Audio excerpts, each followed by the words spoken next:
Jeune que moi, qui est photographe et qui vit des moments très difficiles.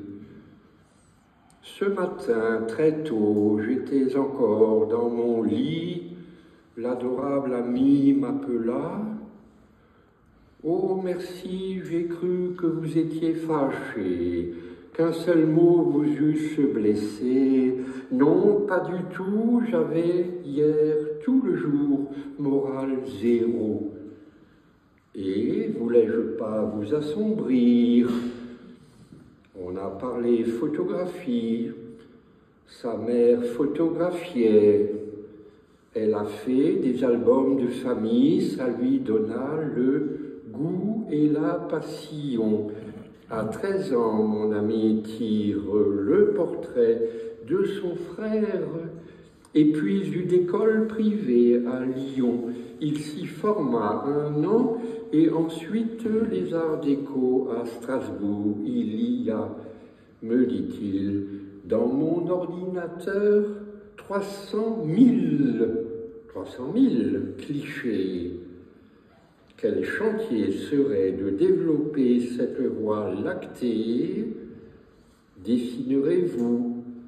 Achetez du papier blanc et vous partiriez en écriture surréaliste à nous faire des centaines de dessins colorés. On en ferait, j'en suis sûr, un livre merveilleux. Salut mon ami, je vous aime beaucoup. Et souvent parmi la journée, c'est à vous qu'avec délice, l'on pensera, merci. Voilà 2 textes beaucoup plus durs qui sont venus d'un seul coup hier ou avant-hier, commémoration de la nuit de cristal et de la Grande Guerre de 14-18. C'est un peu difficile, mais enfin, la réalité était bien pire. Le matin sur Arte, c'était hier matin, le 10 novembre, ou avant-hier. Alors, la télé est à gauche, et puis l'écriture est là, et alors, de temps en temps, j'ouvre la télé, et puis ça fait une inclusion, une citation.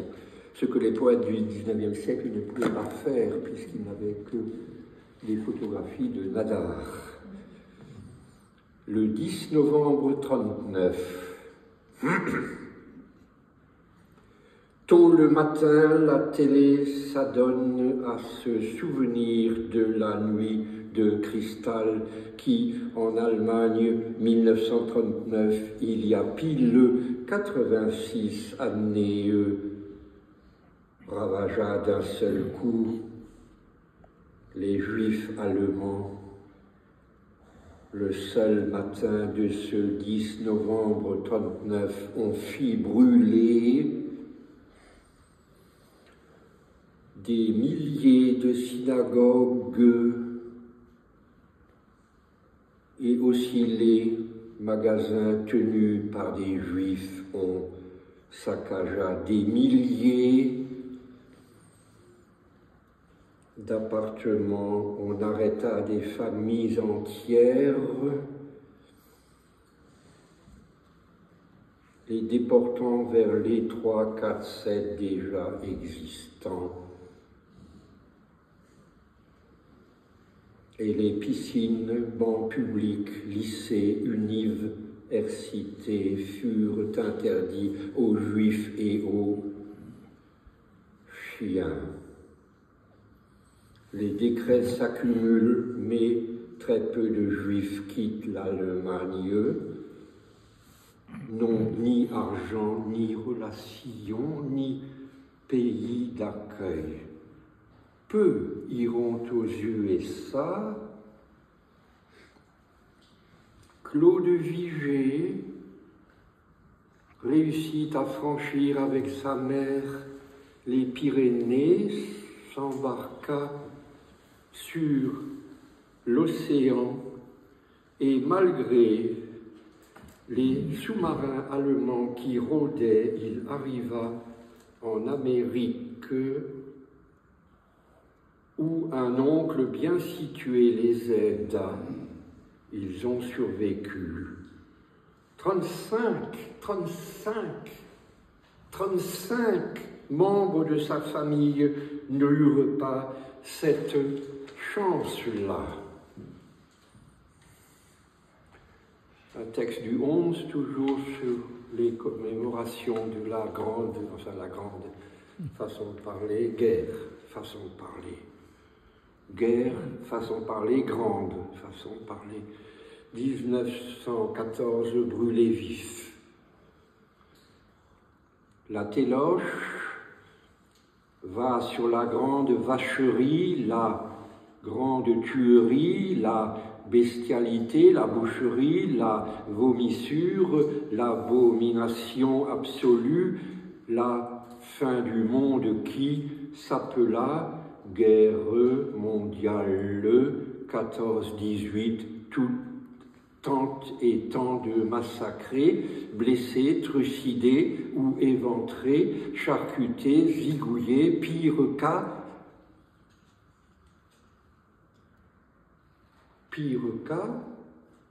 l'abattoir.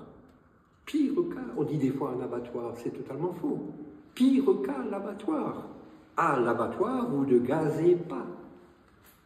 Vous ne brûlez pas vifs les animaux, les bœufs, les vaches, les moutons, les chèvres, les dindons, les pigeons, les poulets.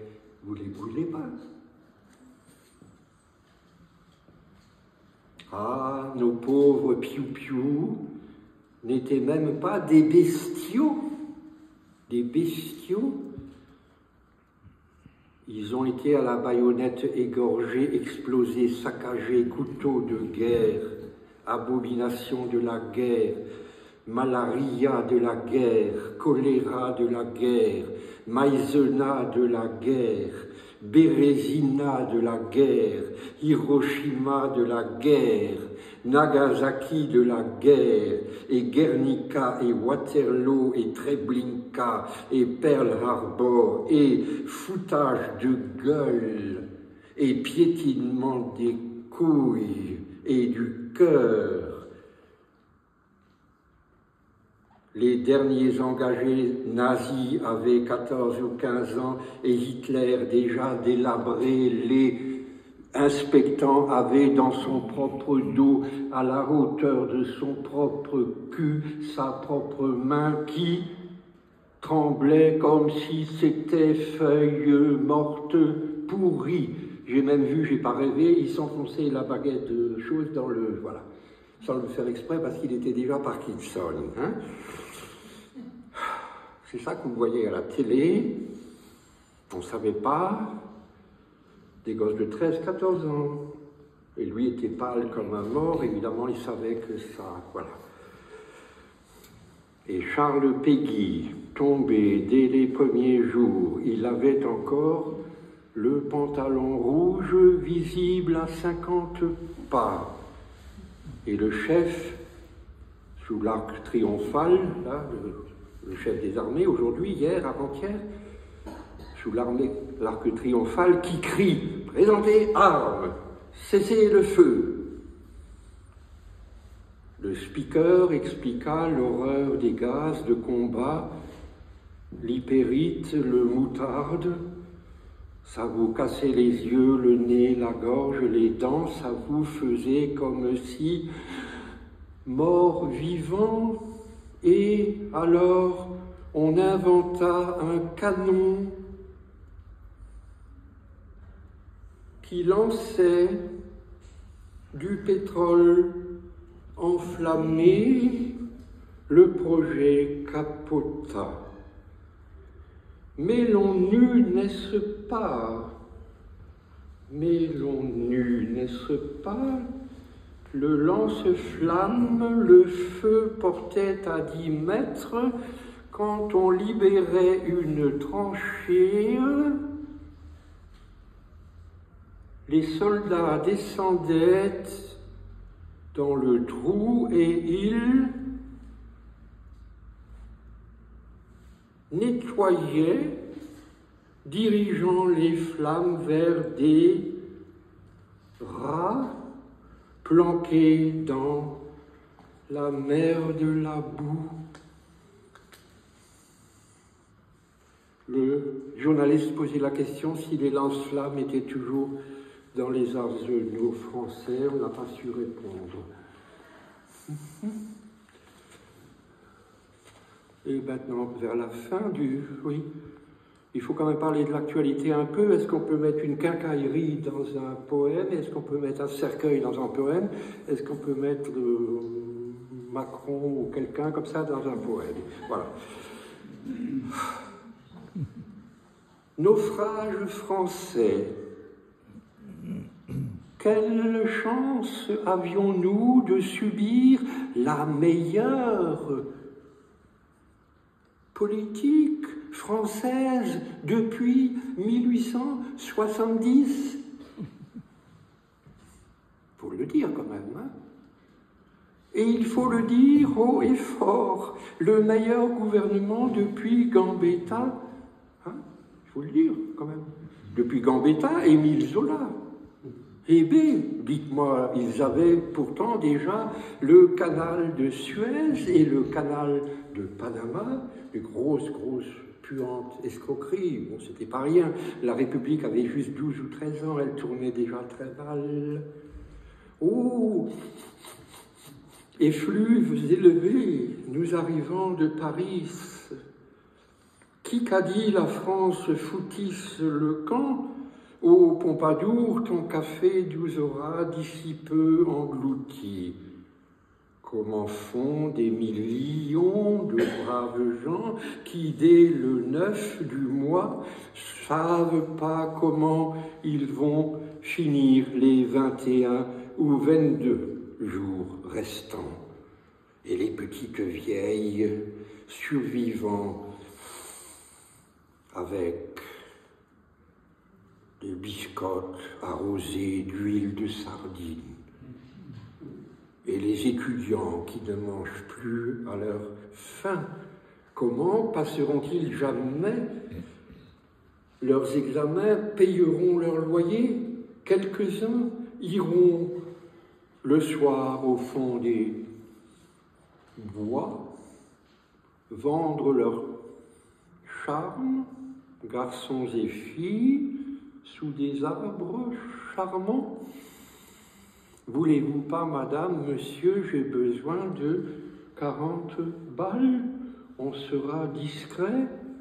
Les chênes, les ormes ne piperont pas un mot.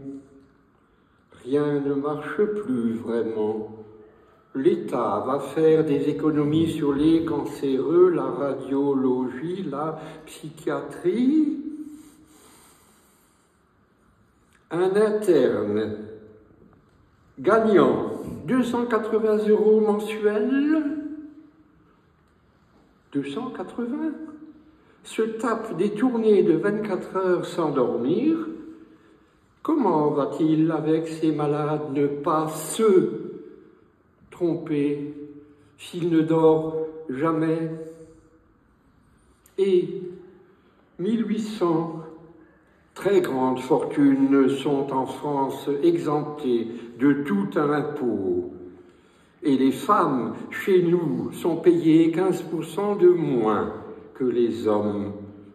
Vous appelez ça une démocratie? On arrive à la fin.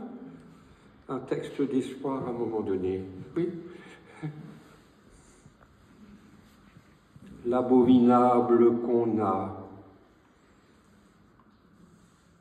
que l'archivieux soleil nous matraque tous et nous maudisse, punissant l'espèce humaine si mal, de s'être gérée si mal, je veux dire, s'entre-dévorer depuis 100 000 années jusqu'à l'os, n'avoir même jamais su vivre seulement 300 années sans une seule guérilla ni massacre génocidaire. Comment font donc les abeilles, fourmis, chevaux et chats, chiens, oiseaux. Y a-t-il jamais eu 100 000 chats se lançant contre 100 000 chiens? Question idiote, évidemment. L'infirmier kurde fait un livre là-dessus et lui donnerait le seul titre adéquat. Il faudra qu'il traduise en kurde l'auto, non pas le gagnant du loto, non bien sûr, l'autophagie. J'ai en tête, est-ce un dessin de Doré, ce géant dévorant des humains minuscules, et c'est abominable d'apercevoir l'affreuse cruauté qu'il a de les déchirer tout crus. Était-ce pas un cyclope? Je ne sais plus. Sur la fin du monde et le dernier texte. Et si Lieselotte voulait chanter tout à l'heure les Die Gedanken sind frei, que j'adore, si elle en a le temps, l'énergie, le goût. Ça qui doit venir, un jour on ne jouira plus de rien, le soleil sera devenu vert ou bleu, l'air s'enflammera et toutes les forêts rouilleront. L'eau empoisonnera toutes choses vivantes, les poissons, les chats, les chevaux, les chimpanzés, les corbeaux, les antilopes flamants roses, les éléphants, les guépards, les hippopotames, les girafes, les caïmans, les baleines, cachalots, requins bleus et foutres de Dieu, les enfants déjà orphelins, les femmes esselées, même les cancéreux, paralysés, colériques, sulfureux, les vattants, l'aireux, les mormoileux, les avaient pas 5 balles. Attention, monsieur, madame, si vous faites encore des enfants, ils seront affreusement malheureux. Ils dessécheront, Madame Christine Lagarde, on va tous cuire comme des steaks. Madame Christine Lagarde, c'est pas rien. Elle est déjà très maigre d'ailleurs. Mais il n'a pas dit, président de la Banque européenne, avec tout ce que ça. Voilà, on va cuire comme des steaks. Dernière nouvelle de. Voilà. Ils dessécheront. Et n'auront plus d'air, plus d'eau, plus de sel, plus de soleil, plus d'argent, ni médicaments, ni pain, ni kangourou, ni hareng, j'allais dire kangourou. Et le sol vermoulu, secoué de tsunamis, se dérobera sous 16 milliards de pieds. 16 milliards, 8, enfin un peu plus. 16 milliards de pieds, bottes. Pieds, bottes. Pieds plats, pieds palmés, pieds griffus, pieds remplumés, pieds de crapaud, pieds d'ours et de loups et chevreuils et brebis et salamandres traversant vivantes le feu. Le pôle Nord et pôle Sud fondront. L'océan gonflera de 10 ou 12 mètres, les falaises tomberont en poussière, tout le globe craquera, les glaciers foutront la folie en toutes les vallées, notre désespoir nous coulera-t-il Colchique dans les prés, anémone, l'encolie, le mimosa, les colibris, vous aussi, agoniserez le bec ouvert, les yeux devenus fous. On peut encore sauver la terre. Dernier texte. Et ensuite, si Liselotte voulait, n'est-ce pas? On peut encore sauver la terre, toute boue rouge tombera du ciel, toute glu grisâtre tombera sur nous tous, et toute immondice brunâtre surgira, nous enveloppera, nous tirera vers le bas. Les sables mouvants de la Loire, l'îlot de Bréhuard, et nul n'aura possibilité de s'échapper ni par le haut, ciel bouché, ni par le bas, sol pollué, ni par les 36 côtés de la rose des vents. Tout animal flambera. Italique. Tout œil prendra feu. Toute fleur explosera. Tout oiseau paralysé tombera rôti, voilà, rôti, Christine Lagarde, tombera rôti sur le macadam brûlant. Californie, les gens, quand ils tombent dans la rue, se brûlent la peau tellement est trop chaud le macadam. Vagadam. Vagadam, ça veut dire parce que mon ami Sorg, qui est disparu récemment, disait souvent Vagadam. Mais là, c'est le macadam.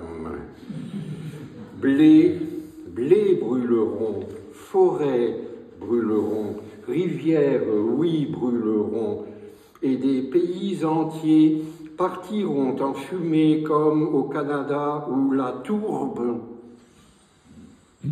sous le sol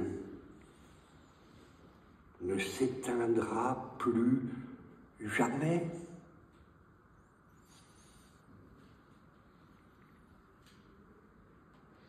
Et la toundra de la Sibérie, en dégélant, libérera des milliards de bactéries porteuses d'inconnues épidémies.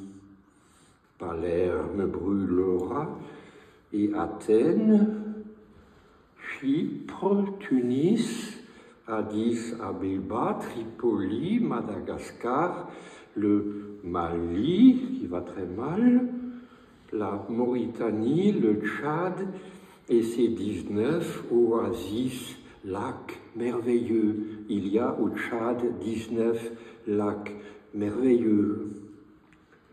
Que faisons-nous? Un philosophe, François Barthes, est dans la salle, qui est philosophe et qui prépare un livre, ou 2 livres, ou 3 livres.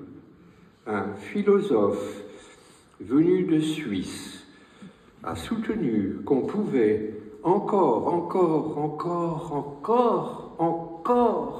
vaincre le climatique, et les moyens sont là, mais l'humanité n'est pas encore l'humanité, elle le a peur, elle s'est dispersée dans 1001 trucs totalement secondaires. Merci beaucoup. Si Liselotte, si tu... Die Gedanken sind frei, die Gedanken sind frei, wer kann sie erraten? Sie fliehen vorbei wie nächtliche Schatten. Kein Mensch kann sie wissen, kein Jäger erschießen, mit Pulver oder Blei. Die Gedanken sind frei. Und sperrt man nicht an im finsteren Kerker, das alle sind rein vergebliche Werke. Denn meine Gedanken zerreißen die Schranken und Mauern entzwei. Die Gedanken sind frei. Drum will ich auch immer den Sorgen entsagen und will mich auch nimmer mit Grillen mehr plagen. Man kann ja im Herzen stets lachen und scherzen und denken dabei.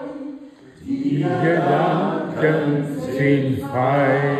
Die Gedanken Gedanken sind frei. Die Gedanken sind frei.